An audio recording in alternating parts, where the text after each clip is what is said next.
How important do you think it is for you to have good, strong personal ethics, good morals? Now, I know some of you are thinking, well, I'm in church, so. Yeah, it's important, right? I guess I'm going to say it's pretty important because I'm here in church, But let's talk about real life away from church. A lot of times we like to compartmentalize our lives, whether it's good or bad. Sometimes that can be helpful. Sometimes it's not so good. But, life away from church and business and relationships, at school, work, wherever we might be. We see people sometimes that have questionable ethics or even bad ethics. And yet, sometimes they succeed. They seemingly succeed all the time, It doesn't seem to cost them anything, or at least not much. And so it causes us to wonder, well, what's the payoff here? I mean, why should I be good if everyone else is sort of cheating the system and cutting corners and that type of thing, and maybe being dishonest? So, really in real life, does being a little bit dishonest, hey, if it gets you ahead, isn't it worth it? Well, the short answer to that is no, it's not, and here's why. Dishonesty, whether it's in business, in relationships, in life, it costs you more than you realize.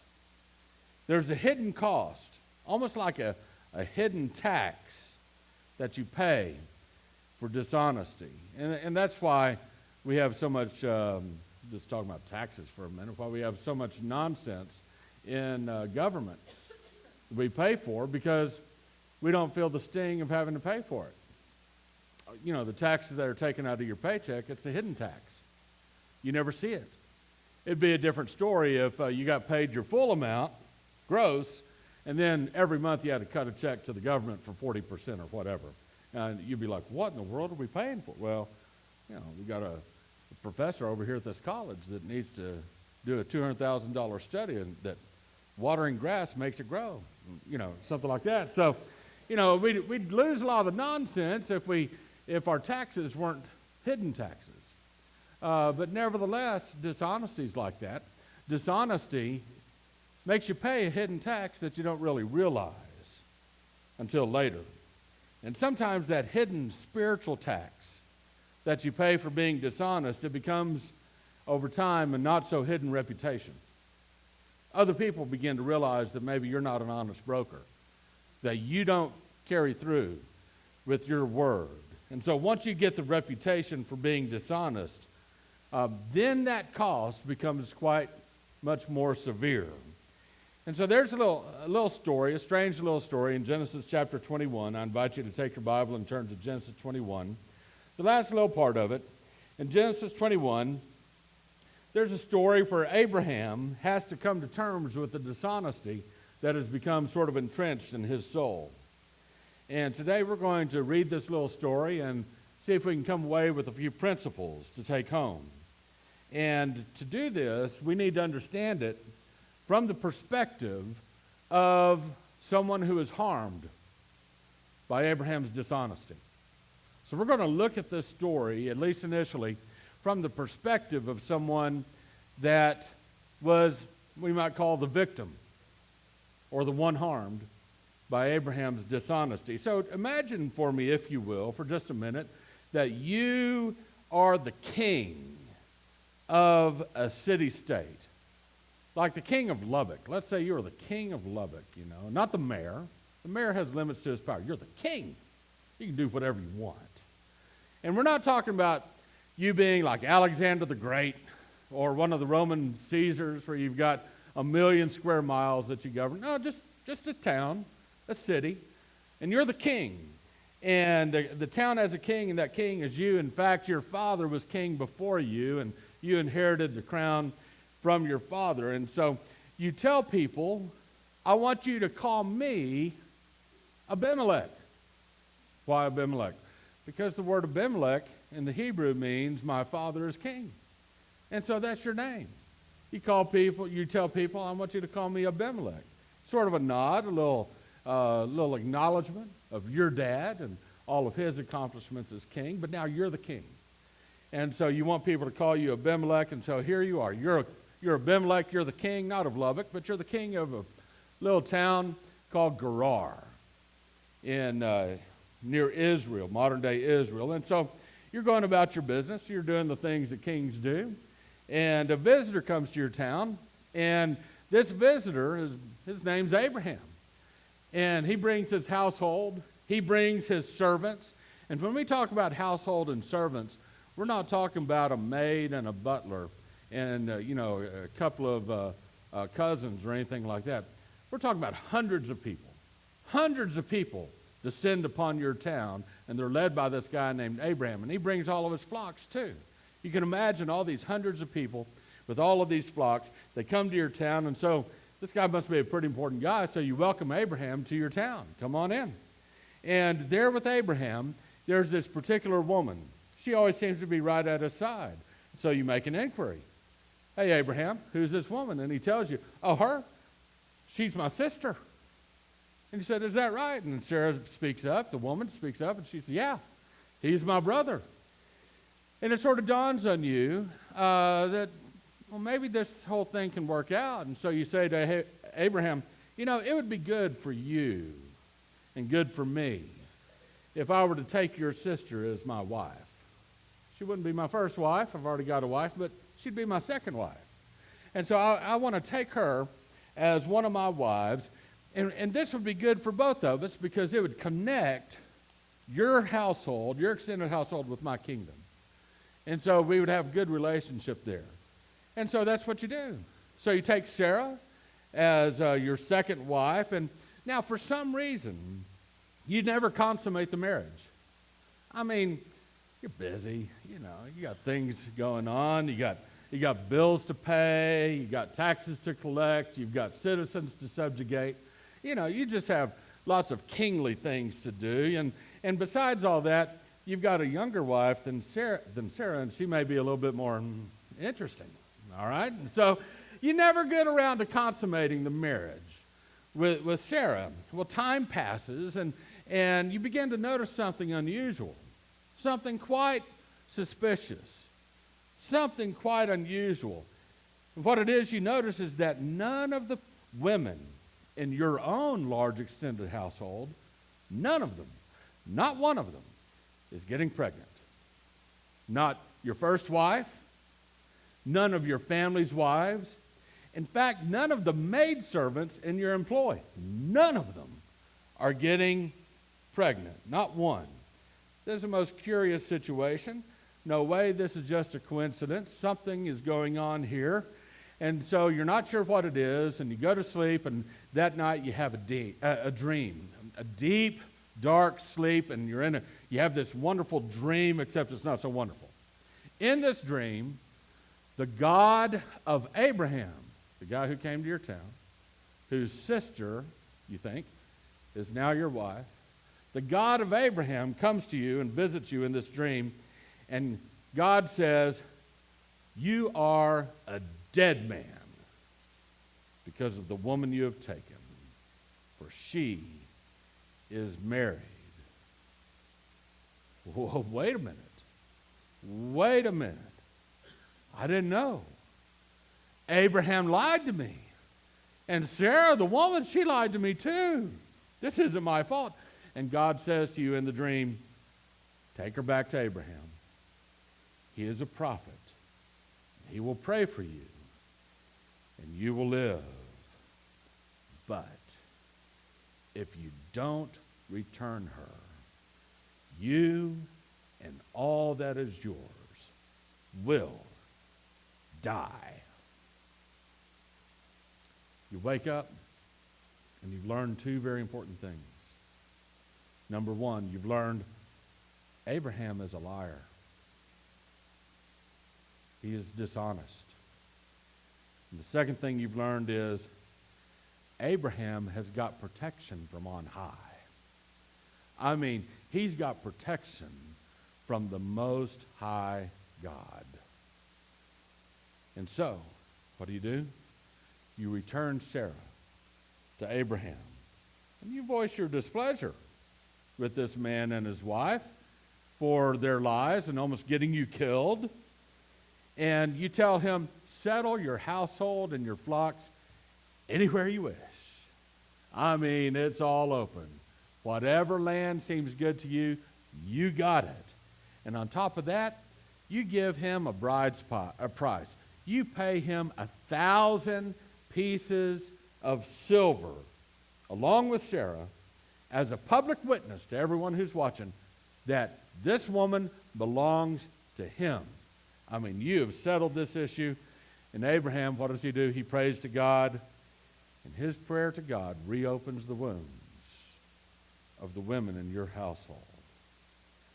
A little bit more time passes. And behold, this woman Sarah, that almost cost you your life, she's pregnant. She's 90 years old. And she's pregnant. And she has a child.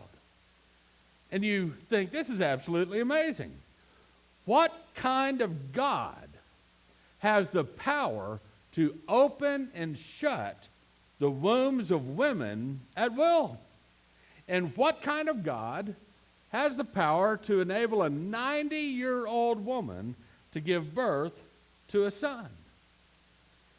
And why is this God so favorable to Abraham, even though Abraham acted with deceit toward me? What is it that Abraham's God is up to? What is Abraham's God doing through him? I mean, it just seems like whoever blesses Abraham, Abraham's God will bless. And whoever curses Abraham, Abraham's God will curse.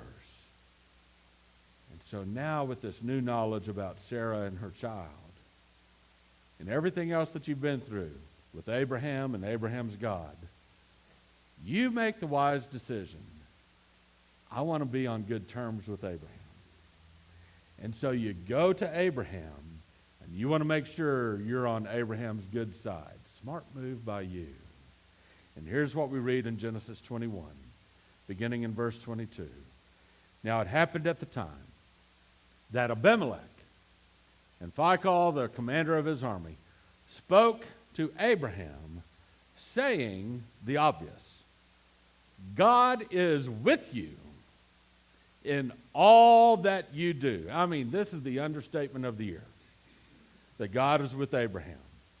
I mean, Abimelech has learned the hard way that Abraham's God keeps his promises. And what was the promise that God made to Abraham way back in Genesis 12, over 25 years before?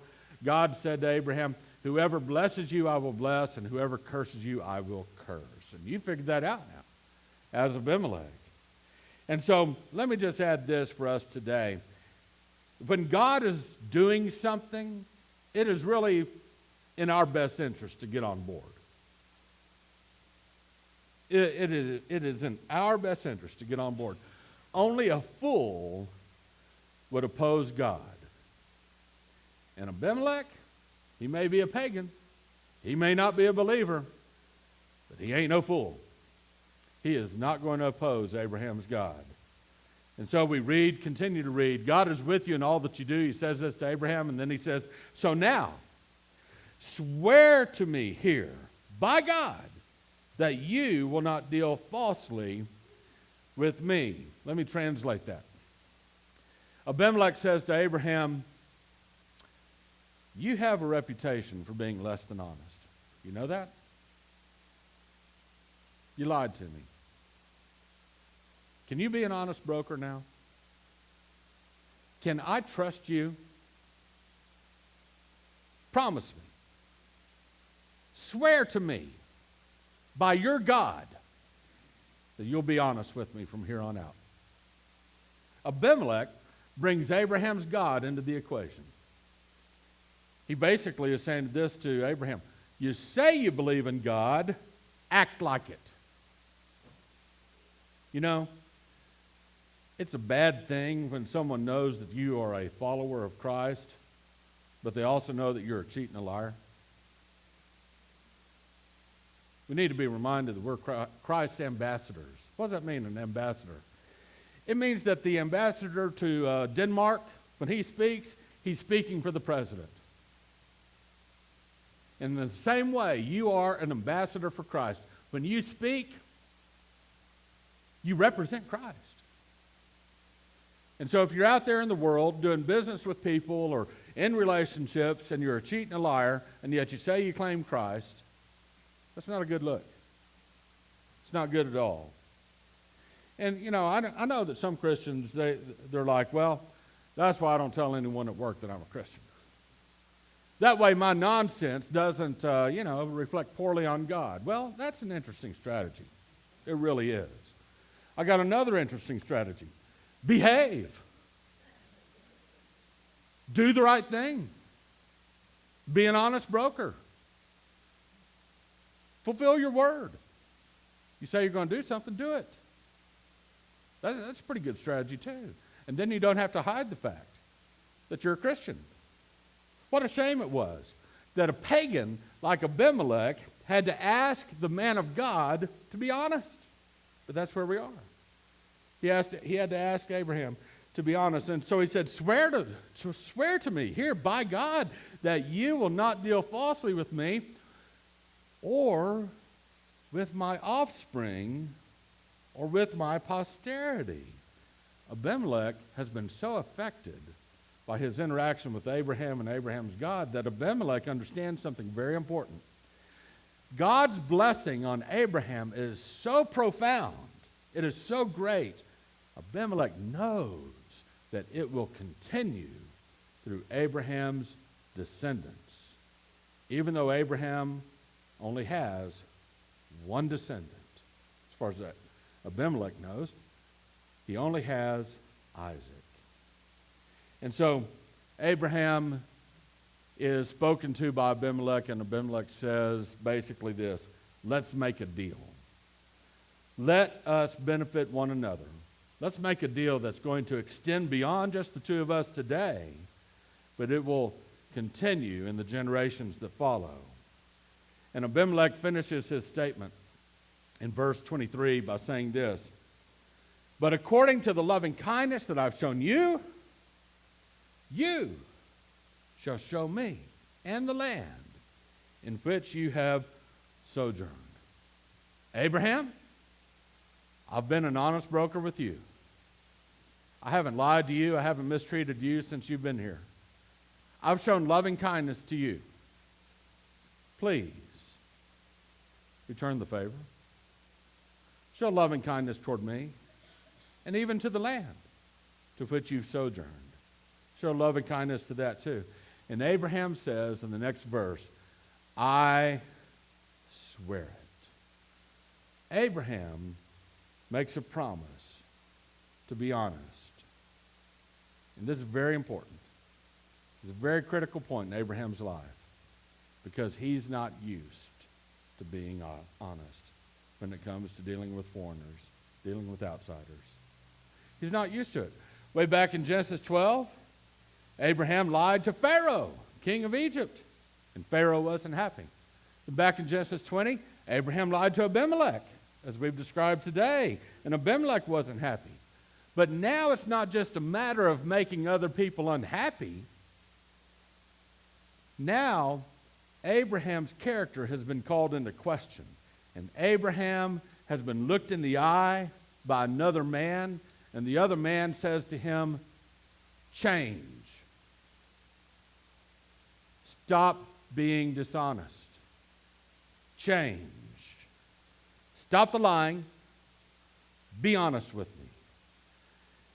You know, sometimes for us to change our character, we need someone to look us in the eye and confront us.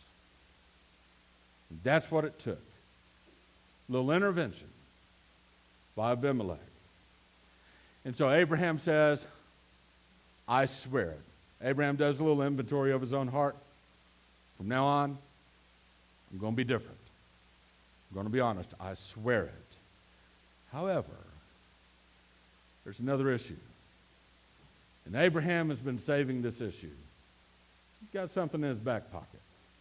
He's got something, he's got an issue that he hasn't revealed yet, an unresolved issue that he's kept to himself until now. Maybe he's just been looking for the right time. Maybe he's been looking for the upper hand. I don't know. But he has an issue that he wants to bring back to Abimelech. And the issue is this. It says in this second verse, Abraham reproved Abimelech about the well of water which the servants of Abimelech had seized.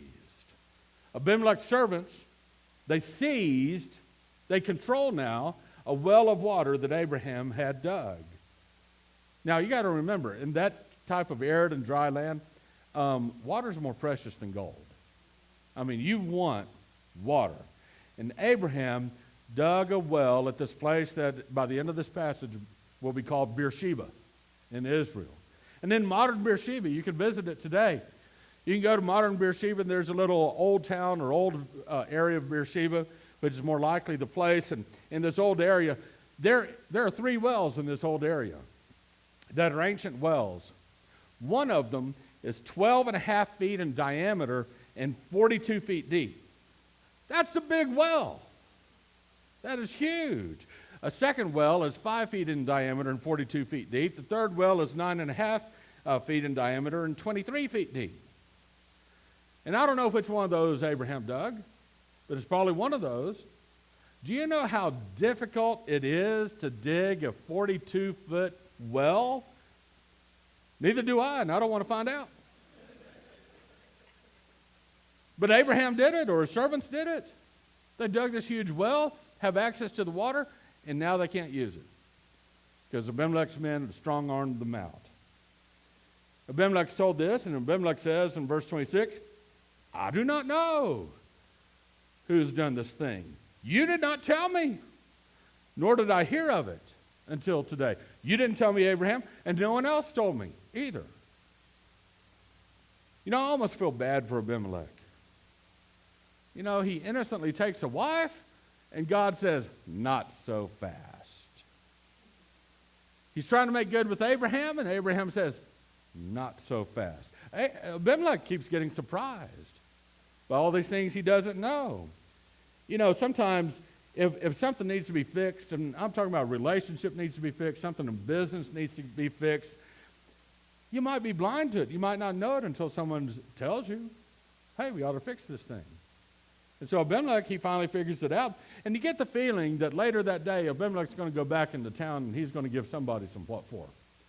He's going to let someone know who did this thing, who put egg on my face, all right? Who did this thing? He's going to have words with whoever seized Abraham's well. Well, so now we got a few issues. Abraham and Abimelech, what are they going to do? They're going to cut a covenant.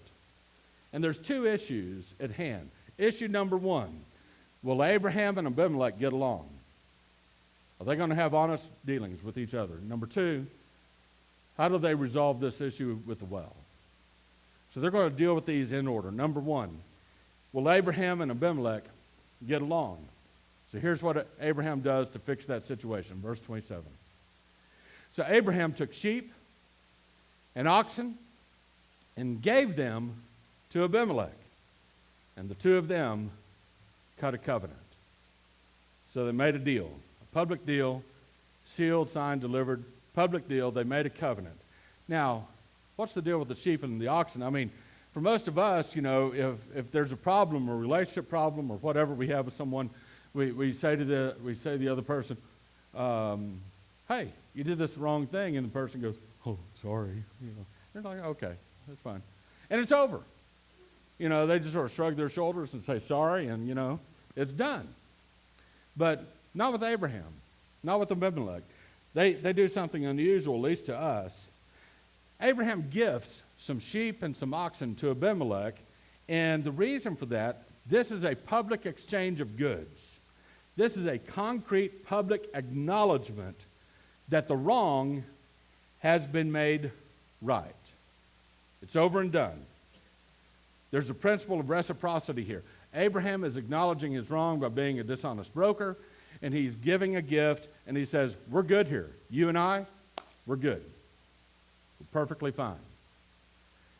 Then there's issue number 2. How do we move forward if we have this outstanding issue with the well? And again, Abraham takes the lead. In verses 28 through 30, we read, Then Abraham set 7 ewe lambs of the flock by themselves. And Abimelech said to Abraham, What do these 7 ewe lambs mean, which you have set by themselves? He said, You shall take these 7 ewe lambs from my hand, so that it may be a witness to me that I dug this well. A couple of features here. Number one, what's the deal with the ewe lambs? Well, these 7 ewe lambs are young female lambs that can soon breed. This is very valuable. Okay? You get 1 bull, 7 ewe lambs, it won't take long before you got yourself your own flock. All right, so this is a very valuable gift. And the gift of the lambs to Abimelech secure the water rights to the well. Question: why did Abraham pay for something that was rightfully his? I mean, he dug the well, or servants did. It's his well. Well, I want you to remember that Abimelech's servants, they seized control of the well with no compensation. But what Abraham does is, once again in public, he settles the issue with compensation. This compensation settles the issue. It's my well. I dug it, and now I've paid for it. I created it, and I paid for it. By the way, just as an aside, that very much reminds me of how God owns you and me. God owns us because he created us, and God owns us because he paid for us. Christ died on the cross and redeemed us, paid for us on the cross. You are doubly owned by God. Remember that. Well, this well, we could rightfully say, is doubly owned by Abraham. He created it, and now he paid for it. And I know there's probably some of you thinking, well, you know what? I ain't paying for something that's rightfully mine. If I already own it, I'm not going to pay extra for it. I'm not going to pay for it twice. Listen to me. Sometimes the wisest option is to simply make peace and move on with life, even if it costs you a little bit. What's your other option? Be at loggerheads with each other for the rest of your life? Never get along? Never resolve anything? Because you want to just dig in your heels and the other person wants to dig in their heels? And so you spend years, decades, you spend your entire life never getting along with each other over something that could have been settled easily. Sometimes the best thing is just, hey, let's put this behind us.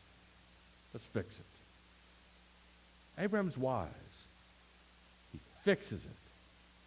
And by it costing him a little bit, he gains something so much greater. Sometimes that's the wisest choice in life.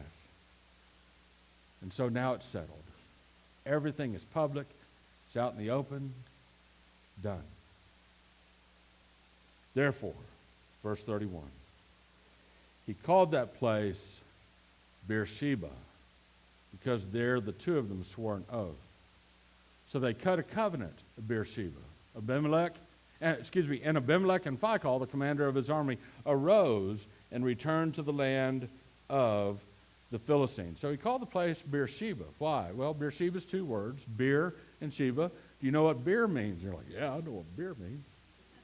I'm not that good of a Baptist. No, okay, not that kind of beer. But the Hebrew word be'er means well. It means a well that you dig. And no, the well did not have beer in it, okay? It's a well. And Sheba means oath. This place is now known, even to this day, this place is now known as the well with the oath. The well that has an oath attached to it. And then we read in verse 33 and 34, and Abraham planted a tamarisk tree at Beersheba. What's a tamarisk tree? A tamarisk tree is a tree, it's a real leafy tree, provides a lot of shade. It's at full height, 20 to 30 feet tall, and so it provides shade, and it's a marker. Why did Abraham plant a tree? Well, maybe he planted a tree there because maybe it reminded him way back 25 plus years before in Genesis 12 verse 6 when he was in Shechem and there was an oak tree, much larger tree, an oak tree in Shechem. And he's there at the oak tree when the Lord appeared to him. And the Lord told him, I'm going to give you the land. Very important part of his life. Or maybe he planted this tamarisk tree because then in the next chapter of Genesis, in Genesis 13, when he was in Hebron, there were some large oaks. Once again, huge trees there. The oaks of Mamre. And he built an altar there to the Lord because that is where the Lord showed up again. And the Lord told him, the land that you're in now, it's all yours. Walk the land. All of it's yours. I'm giving it to you. And then once again, in Genesis chapter 18, he's at those same oaks, the oaks of Mamre, and the Lord appeared to him again under the tree. And this time the Lord said to him, I'm going to give you a son through Sarah, and you'll call him Isaac.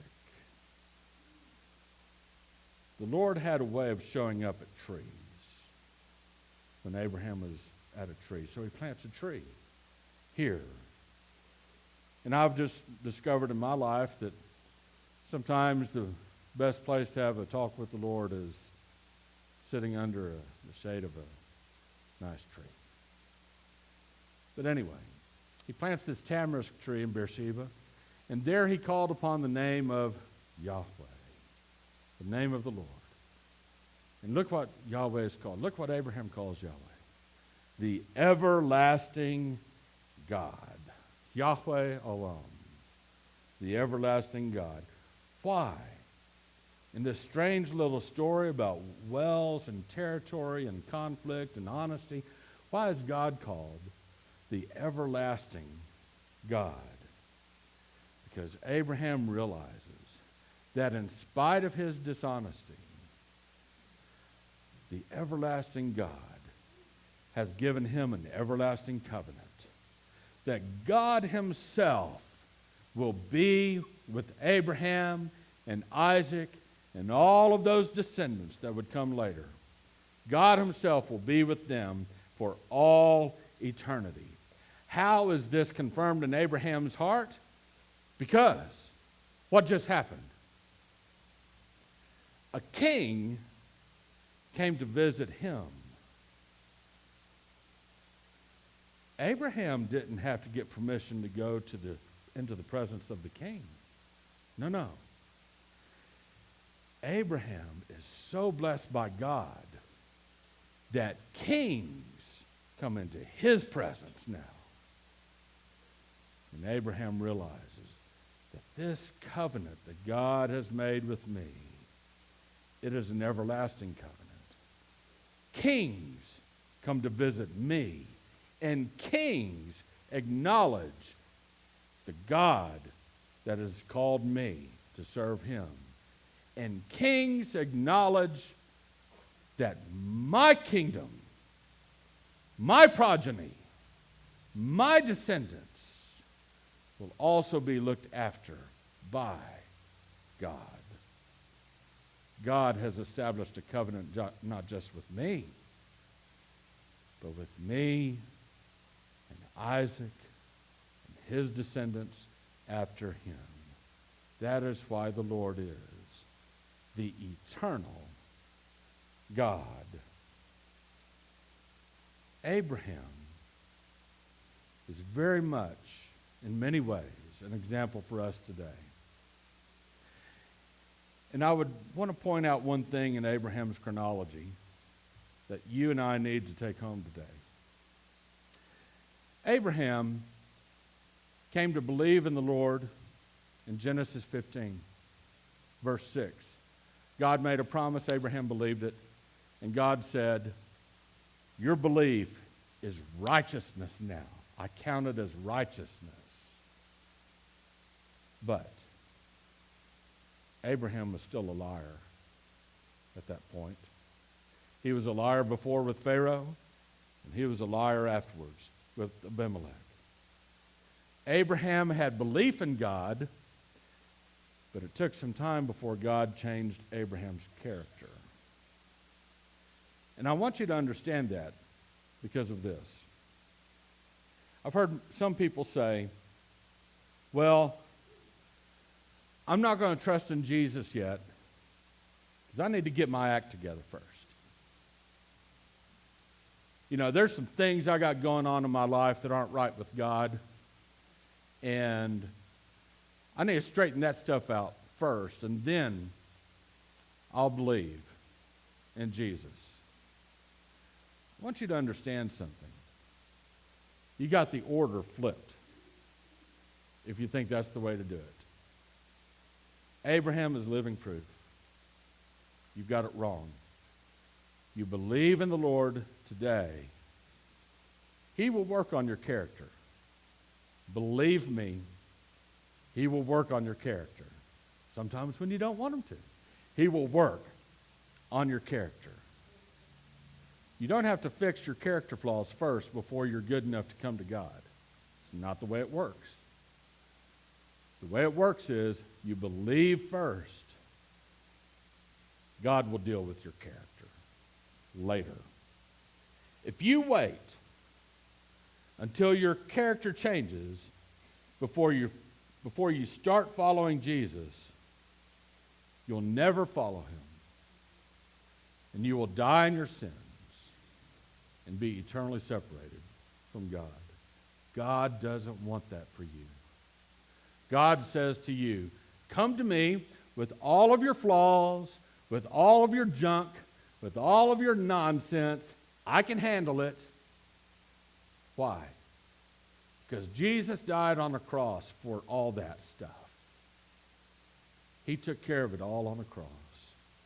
God says, come to Jesus. Come to Jesus today. We'll work on you thereafter. Let God work on your character.